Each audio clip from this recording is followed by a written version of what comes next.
Ielts Academic Task 1 Pie Charts. In this video, we're going to look at two tasks involving pie charts. They're both involving two time periods, so change over time. The interesting thing is that the first task includes very little data, only 10 pieces of data. So the challenge with this task is going to be writing enough words, making sure that the minimum 150 words is met. This can be quite challenging. Then in the second video, we're going to be looking at another task with 16 pieces of data. The challenge with this one is going to be not writing too much and trying not to exceed, well, the minimum's 150 words, but you don't really want to go too much over, say, 200. So in order to deal with this task, there's a need to combine data. 16 pieces of data, you can probably still cover everything. If you struggle with word limits, you might leave out some of the middle numbers, but you should still be able to cover all or most data with 16 pieces of data. And then beyond this, you'd have to start being selective and leaving out some of the middle numbers, some of the less important numbers. All right, so let's have a look at this first task. And by the way, both of these tasks are written by Chandra, one of my students from Nepal. So we're going to be looking at his tasks and assessing them, seeing what we like, and then there are some minor opportunities for improvement. So let's take a look at our first task. The task is showing different categories of online sales. So we can see we've got 4 categories here, so 8 pieces of data in total. This category is going to be a little bit tricky because we have to be careful that it doesn't seem like 2 different categories. Okay, so what we've got here is an excellent introduction. The 2 pie charts compare the percentages of the online sales of 4 distinct retail sectors in New Zealand between 2003 and 2013. Then we want an overall summary, and often with these tasks with 2 years, what we're most interested in is the changes. So when we've got 2 years, we're most interested in changes. And with pie charts, sometimes we're interested in what's the highest and lowest in particular. Okay, in this case, the student has summarized the increases and decreases. So we can see that 2 of the categories, which are film and music and books, have increased. But by the way, when you're writing your tasks, if you find it difficult to use these, this is called a legend, you can always just write on your task what these are. It's probably not necessary with 4 things though. Okay, so we know the 2 items that decreased, and then the second part, while, good use of a connective word here, sales for clothes and travel decreased. All right, so excellent overall summary. We know what increased, what decreased, and it also sets up the reader to know what to expect in the body of this report. When it comes to the body, we need to have a logic to divide our data, and we need to communicate this to the reader. There's a couple of possibilities with this one. One would be to have a paragraph about this pie chart and another one about this paragraph, or the other way is to have a paragraph about what increased and what decreased. Given that the reader is going to read this overall summary, it probably flows on quite nicely to sort of have a paragraph about what increased, what decreased. So that's what we've got here. Just so you know, when I use color coding on my corrections, and the sort of turquoise color is going to cover task achievement, gray is going to cover cohesion and coherence, yellow for vocabulary, green for grammar. And so I use these on this task. So looking at our first body paragraph, this phrase I've deleted, but it's not wrong. We can include this if we want, and if you're worried about the number of words, as I said, it can be challenging to write enough with this task. You might include this, but if you think ahead to the second pie chart where we've got lots of categories, we'd probably leave something like this out because we don't really know. We don't really need this. We know it's about pie charts, so there's no real additional information here. So we could just start the sentence here, but this is not wrong. Okay, so there we have a signal here to the reader, so I like this. That tells the reader that this paragraph is about the categories that increased. There was an increasing trend for both the films and music and the books with their online sales. All right, I've added this comma in here actually, and the reason why I did it is to make it clear that this is one category and this is another. You can see here words suggesting that we don't need this comma, but actually the comma is ideal here just to separate one category from the other.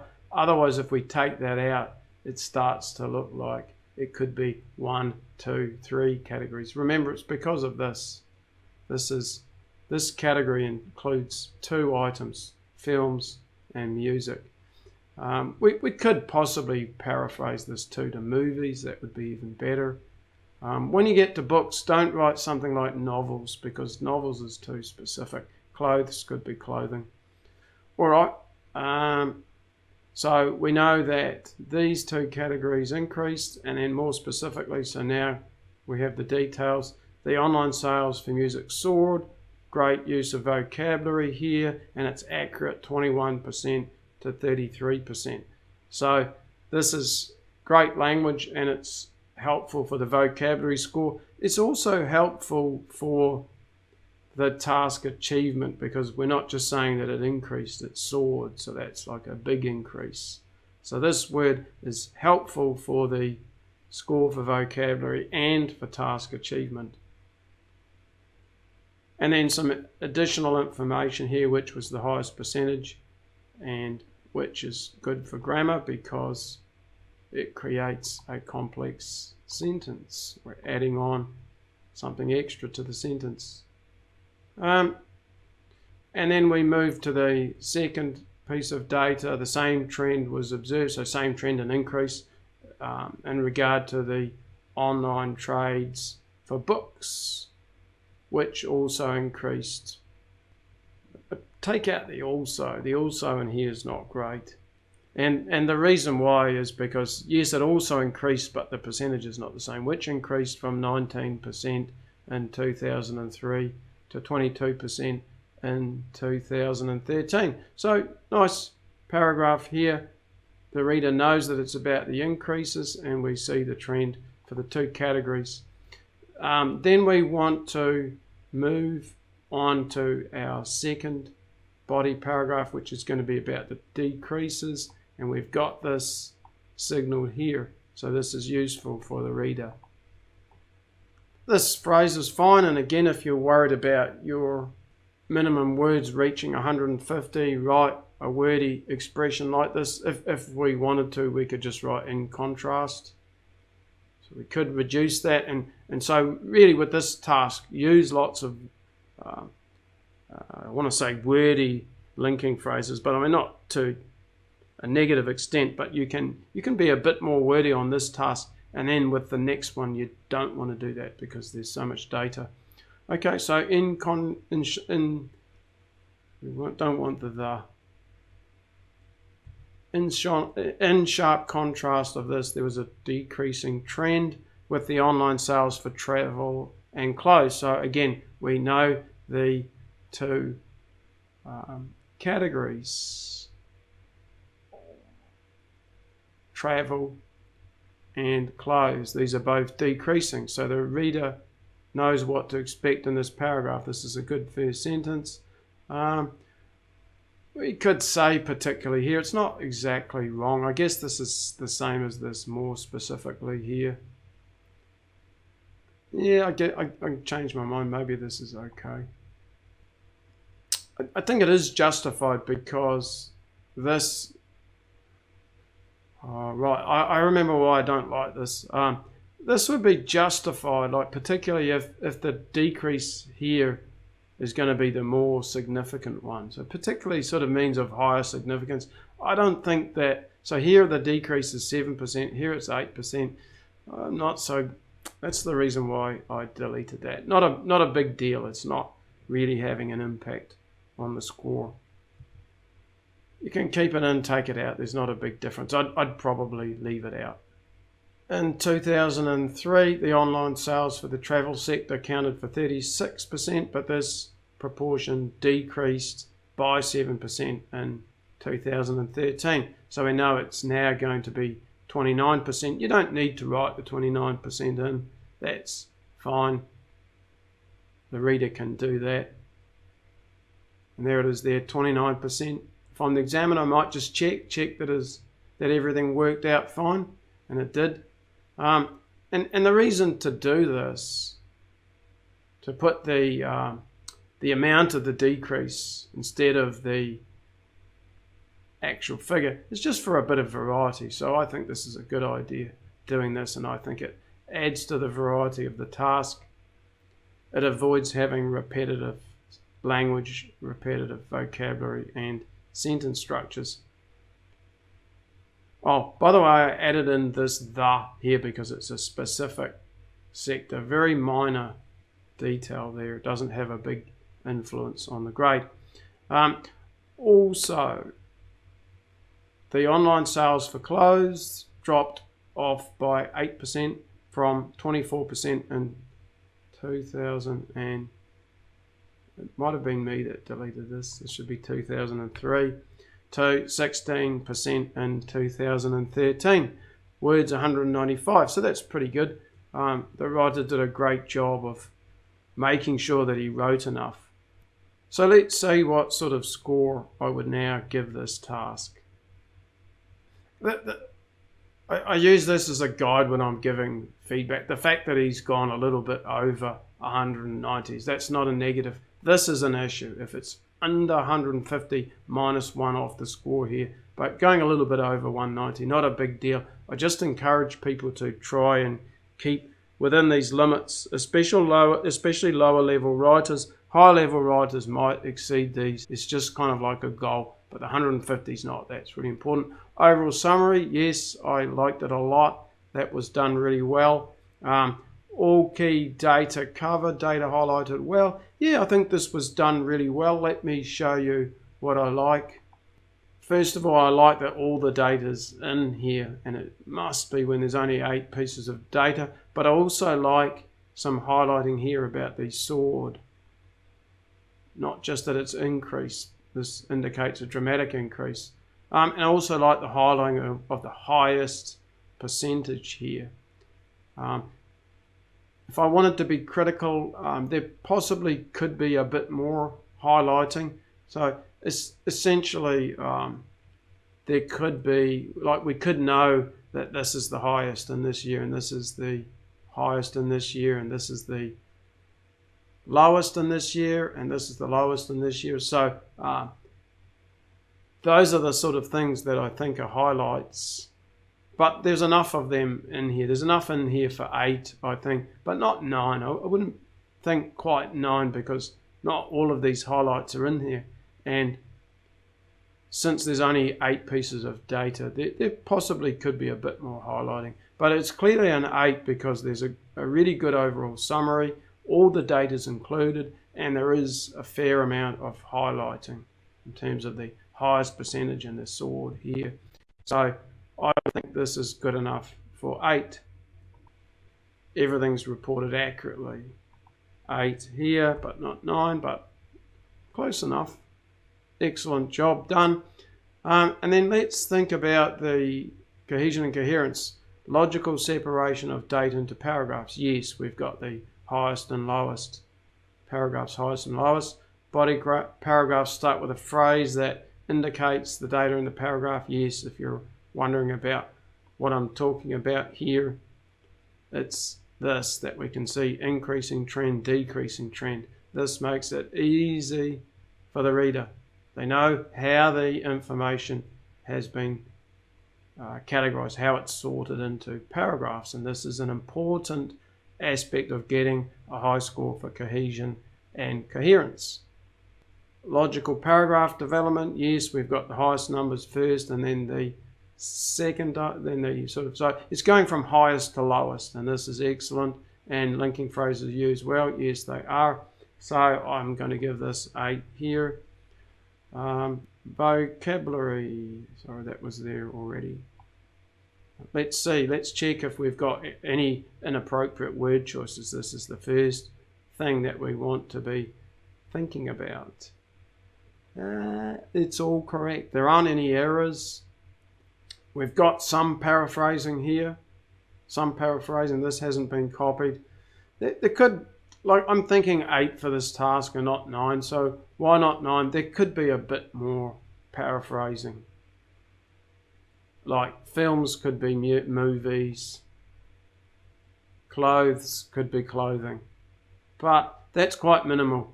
Otherwise, the language is excellent. That there isn't excessive repetition of the trends. So we've got soared here and then increased here. We've got decreasing here and then we've got dropped off later here. So this is really good. The candidate has shown me they have different ways of expressing trends, and that's what I really like. And this word, really like it as well. So 8 here, but not 9. And then let's have a look at our grammar. So let's see if there's any errors with articles. Articles aren't a major error. I include this just because almost everybody has a mistake with them. Even native speakers often do. And I would think 1 or 2 would be fine to get to 8, but if there's any more than that, that would be a problem. And let's check if the sentence structures are correct. Are there any mistakes? So here's one minor error. It's not a 10-year period. It's really the 10-year period. It's a specific 10-year period. So we should really put the. Could it be a? Yeah, it could be a. Yeah, that's fine. It's our 10-year period, or it's the. I think either one's okay. I'd probably write the, but is not incorrect. It's not grammatically incorrect. I thought films here for film or music. Even though it doesn't have the S here, it's not just one film, right? Just like this is not one book. Music is uncountable. Travel's uncountable. So I'd probably add an S here. It's good that the symbol hasn't been copied. Symbols are not great. You shouldn't be using symbols, so this is fine. Films or music. That's done well. The trade, because it's a specific sector, so I really think you should have the in here. I've highlighted these because I like these. I like having words like who, which, where, when, that. They're really useful. So there's not a lot of errors here, good enough for 8. And then I'd be thinking about the, are the sentence structures repetitive? No, they're not. And remember when I was mentioning about here, we talk about the size of the decrease as a way to just avoid this sort of from to structure. If you've just got from to structures all through the task, that won't be great. So, I mean, some very minor errors. These may, I mean, that one's not actually wrong. This one is. So let's say it's not 9, but it's definitely an 8. There's nothing to stop 8. So 8 for grammar, that means straight 8s. Overall score is 8. All right. So this is a really solid task. I don't see it not getting to 8 anywhere. If you found some mistakes that I didn't notice, please put them in the comments below and share your thoughts. It's possible I've missed something. Let's now look at our second chart. Let's now look at our second chart, and This one's a bit more difficult. The last task I would say is an easy task. And an easy task, but not always an easy task to score well on. And as I said, the challenge with the previous one is writing enough words. Another challenge could be just showing enough talent. With this one, it's quite difficult. There's 16 pieces of data. A good writer can get through all of them.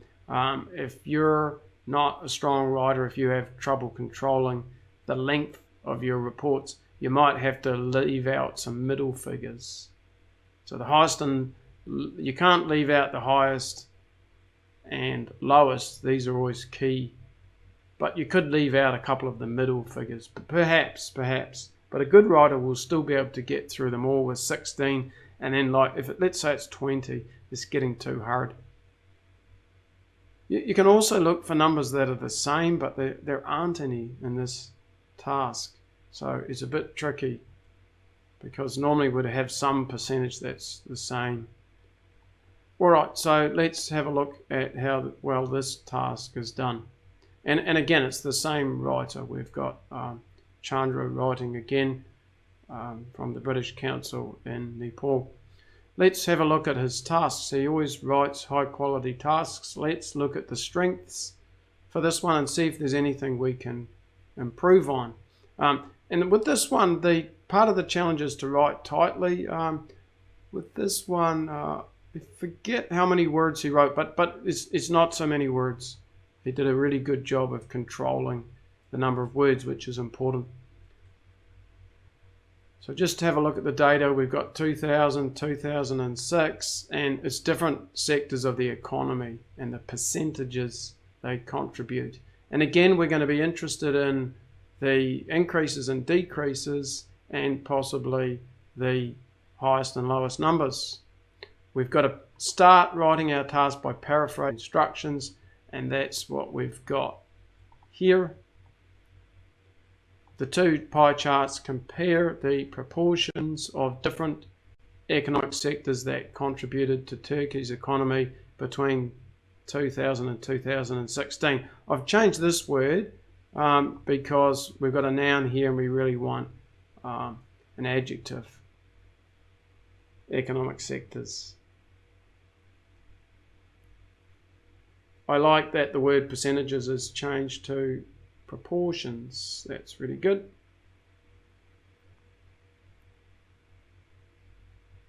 And let's have a look at our overall summary.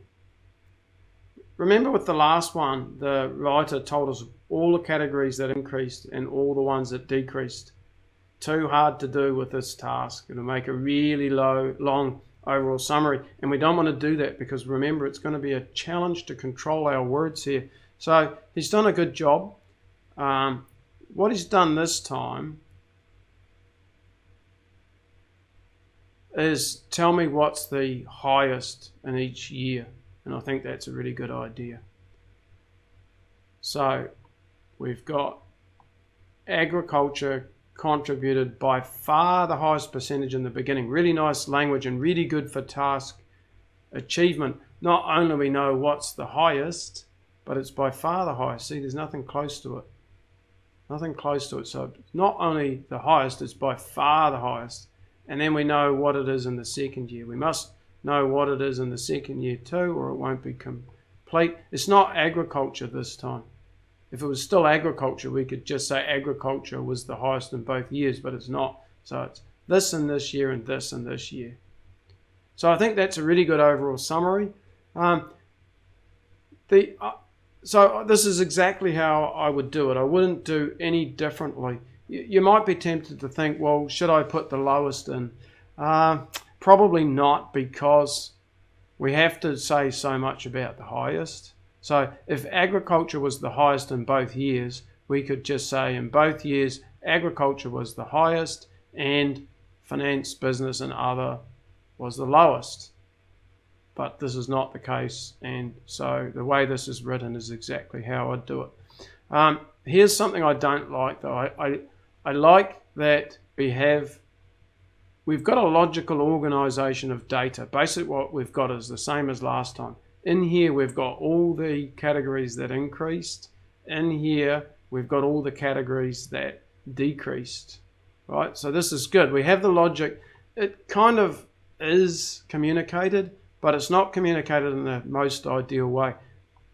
Imagine this for the reader. The contribution of construction, manufacturing, trade, utilities and transportation, together with finance, business and other sectors increased. Very hard for the reader to kind of hold all this in their head. It's a lot to get through, and it's probably unnecessarily wordy. So what I've come up with is increases were seen in 5 of the sectors. So this would improve the cohesion and coherence a bit. This is not wrong. What's here is not wrong. There's not a mistake, but it's even better to do this. And then I would match it with this. Decreases occurred in 3 areas of the economy. That's sort of enough. And all these words that are appearing here will be covered in the paragraph anyway. So that's a change I think could be made to increase the cohesion and coherence, just to make it easier for the reader and cut down the number of words a little bit, make it less wordy. And now we get the specific details, and this is signaled here. We've got 3% for the construction industry, and then we've got it soaring again. So again, good language, from 3% to 10%, huge increase. So this is covered by soared. Well done again. So I like this vocabulary. Again, this is helping to increase the vocabulary. Also, manufacturing provided 8% in 2000 and increased by 4%. So like I said before, this is from this to this, and then we can vary our sentence structure. This is useful for grammar, right? Changing the sentence structures. Finance, business and other sectors generated, nice word, generated 5% of Turkey's income in 2000. And this rose by 3% in 2016. Nothing wrong with writing this. I just find it's easier to just write this, and it cuts down the words a little bit. Now I've changed the comma to a semicolon here, and the reason for that is because we've got a lot of commas in this sentence. Comma, comma, comma, comma, comma, comma. What does this semicolon do? It acts like a super comma. It's the easiest way to say it. So it makes this all together, and then everything that follows it all together. All right. So I just did it to help the reader a bit. So then we've got this phrase followed by, and then we've got the next category, trade, utilities and transport, 14% in 2000 and 16% in 2016. So it's basically to separate these two categories. It might be hard to see, but there's actually only 2 categories. Another sort of challenging thing with this task is this is all one category, and then let's just underline that so you can see it. And this is another one, and it can be difficult to see that, and that's why I've put our semicolon, our super comma in there. Just think of it, it's a super comma. And I suppose if you use this super comma, it might help your score for grammar. It probably won't, and if you can't use semicolons, don't worry about it. Then we get on to the next paragraph. We have to signal that we're changing from increases to decreases, and this has been done really well. And I'm just showing you a slightly better version of it up here.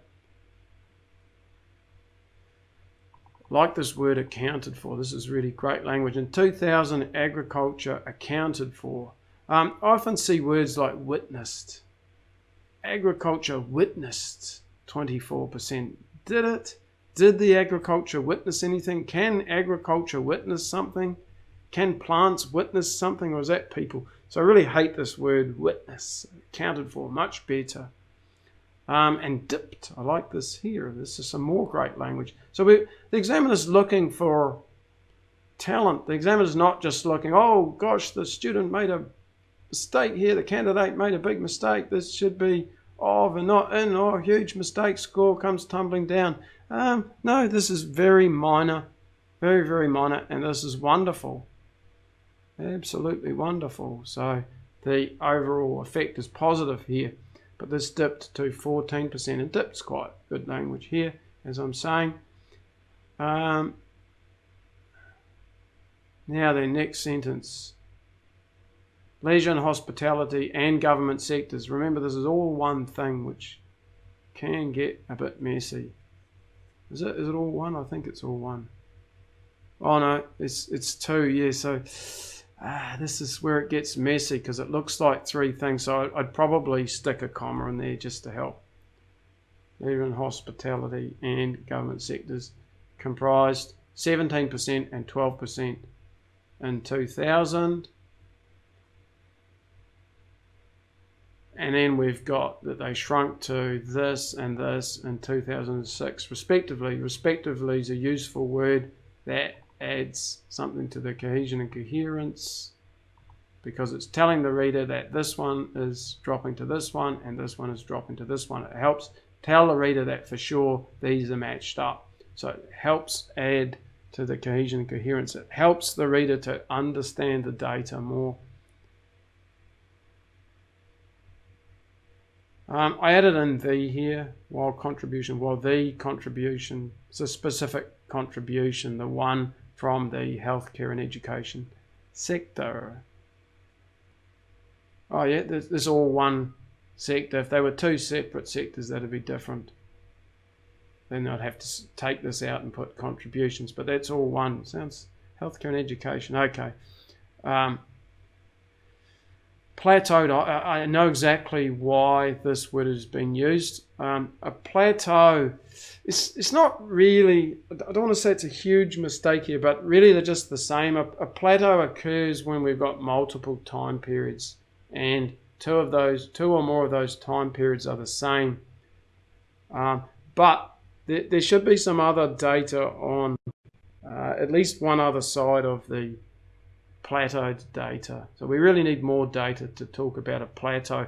So we have peaks. Peaks are like the tops of mountains, and plateaus are where something, like where land just goes flat, where we have flat land. So I know why he wrote it, and I had to think about this for a long time, and in the end I thought it's not exactly right. It should really be just was the same. Now whether the situation occurs, and the examiner's got to think, is this right or is it not right? So in this case we could say if it's not right, it's a very minor error. So it's not going to have a huge negative effect, just very, very minor. Here's the number of words, 2002. Really good job to write this in so few words because there's so much data to get through. Then let's have a look at our grading for this task. Let's see what we think. So overall summary, done really well. We've got all the key data in there. Some of it is highlighted. I didn't find any mistakes, so I'm going to give it 8. It's at least an 8 too. This could be one where I might think, is it good enough for 9?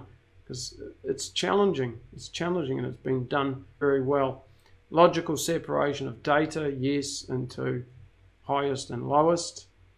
Body paragraphs start with a phrase that indicates the data. Yes, they did. This was done, but I didn't feel it was done in the most ideal way. You could maybe think of it under this linking phrases perhaps. Paragraph development was logical. I could read it without any problems. If I run into problems, that means it's not logical. If I can just read through it quickly one time and get all the meaning, that means it's logical. So I'm thinking 8 here and not a 9 because of those first sentences are difficult to read. Vocabulary is a bit more tricky. Let's see. So we really want to think about the talent too, not just are there any mistakes. So let's have a look at it. Minor error, and then talent here. And on the whole, there's quite a lot of talent in the language for describing these trends. And so I'm going to give it 8 and not 9. I think that's fair. So just some minor errors with phrasal verb type sort of things. And then our grammar, let's have a look at our articles. Let's see if there's any mistakes. That wasn't a mistake, but I think it's better to put in the super comma, the semicolon. Here, this is needed. Here, this is really, really useful just to help the reader. Again, it's not, this is kind of arguable about this comma. When we only have two things in a list, we don't need a comma, but it's helpful here to separate that this is one thing and this is another. So we've got category, category, category. This is called a serial comma, and I think it's better to get in the habit of using these. Why? Because, I mean, normally it's fine. There's normally no issue with it, but here we can see how it's useful. It helps the reader. Anything that helps the reader is useful. Helps our grammar, helps our score for cohesion and coherence as well. And then, so there's just some very minor issues. I really like the variety of sentence types. While here is very useful as well. So good enough to get to 8. So 8 here, I suppose if I want to be a stickler, I can say, oh, you've got an error with an article. I really want to emphasize articles are minor issues, and as long as you show you have some sort of control over them, that's fine. The score does come down if there are multiple errors, or if they're always wrong, then that starts to become a problem. So we've got 4 8s, and 4 8s means we have an 8 here. Another solid task. And this one, like if we compare the two tasks, this one was much more challenging. So to get to 8 on this one, really well done. And to do so without blowing the word limit. Right, but, well, there's no word limit, no maximum, but what I mean is without having to write too many words. Remember, you've only got 20 minutes for this. Alright, so I hope you've enjoyed this video. If you like seeing these kinds of videos, subscribe to me. I'll try to keep updating my videos regularly. And then if you want me to have a look at your tasks, if you want me to assess your tasks, I do have a writing correction service, and I'll put a link to that in the description below this video, and I'll also put a link at the end of this video.